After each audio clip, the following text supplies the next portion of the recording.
Good day, everyone. Today, I will be criticizing on the statement of changes in equity for Century Pacific Foods. Um, I will be presenting the annual financial statements for the statement of changes in equity for the year 2020, and for the interim would be the third quarter of this year 2021. So for the annual financial statements, it is already consolidated. So it's the financial statements of the parent company along with its related parties or its subsidiaries. So first, let us present the annual statement of changes in equity for the year 2020. So in terms of their presentation, they present their statement of changes in equity for 3 years. They put in their accounts for the statement of changes in equity for 3 years, namely the 2018, 2019, and 2020. This is for their comparison to assess their performance if they have improved their performance that results in a better statement of changes in equity for the year of the preceding year. So this is a two-part of their statement of changes in equity since it's very long, and that along with their statement of changes in equity, they have the corresponding notes that will help users identify why that certain type of account has that certain amount. So in terms of the accounting changes done in their statement of changes in equity, there is really none. There is no changes that affects their statement of changes in equity, because as what I have read in their consolidated financial statements, changes such as the implementation of the Create Bill, the amendments to the COVID-19 pandemic, which affects the rent accessions or something like that. But in terms of the accounting changes, there was none, and I've also read in their report that any significant changes to their accounting policy mainly affects their assets and liabilities. But for this statement of changes in equity, there's really none. There were remeasurements to the defined benefit obligation, but that's just a normal remeasurement for them. And in terms of the related parties, in their statement of changes in equity, it is already a let's say a summarized report, including all the equities of the subsidiaries.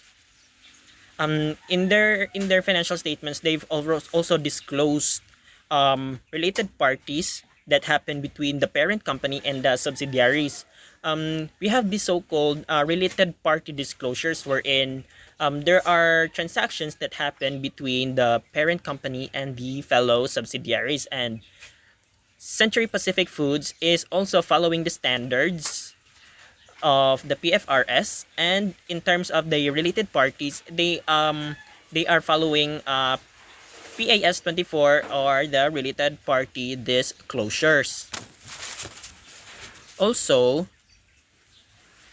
in terms of segment reporting, it is also mentioned in their report that any operating segment, if material and can influence the company, shall be disclosed separately. And also included there are the criterias that will consider such operation as a segment, operating segment, which requires disclosure. And if there is none, they have also the treatment for segment reporting, which is immaterial but still affects the company as well. Also, for the events after the reporting period, in terms of affecting the changes in equity, they also identify that. But for this 2020 annual financial statements, there is no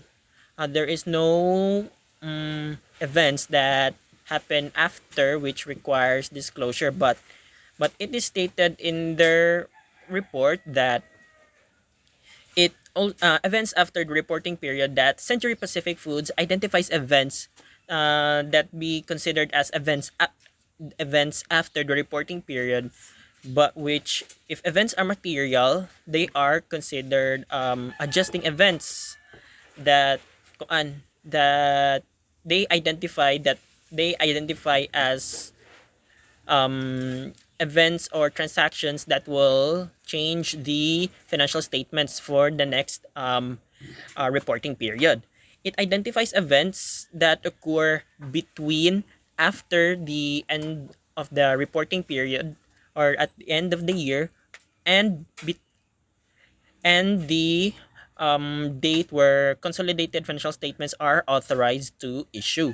So for the events after the reporting period, Century Pacific Foods, to sum it all, Century Pacific Foods also identifies events that happen between the end of the reporting period and the date of the consolidated financial statements are authorized to issue.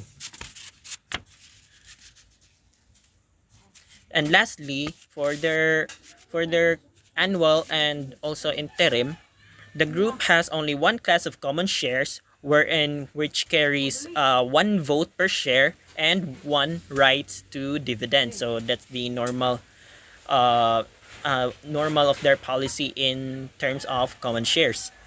Next, let us present the interim interim financial statements of Century Pacific Foods, specifically the consolidated statement of changes in equity. So presented here is the interim for the third quarter. Well, as you can see, they also present their equity along with the equities from its fellow subsidiaries. So as stated in their annual reports, they also disclose their related parties and their subsidiaries. And in terms of there are also cases that their related parties are located in foreign countries. But Century Pacific Century Pacific Foods also discloses the financial currency and the presentation of the current currency that they use for their financial statements as affected in their changes in equity. If all the amounts here are in pesos, but the currency that the foreign subsidiaries that they own, they follow such protocols wherein they convert the foreign currency to the current currency, which is the Philippine peso. And in terms of the interim, they have already implemented the changes, which is the create bill, and they treat the events that are affected by the create bill as a non-adjusting event. But the changes in tax rates, however, that affects the statement of changes in equity will be disclosed since it is a material event. Also,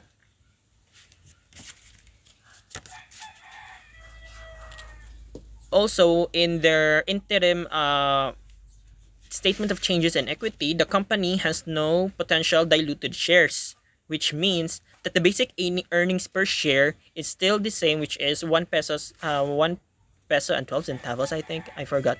Which is also their diluted earnings per share.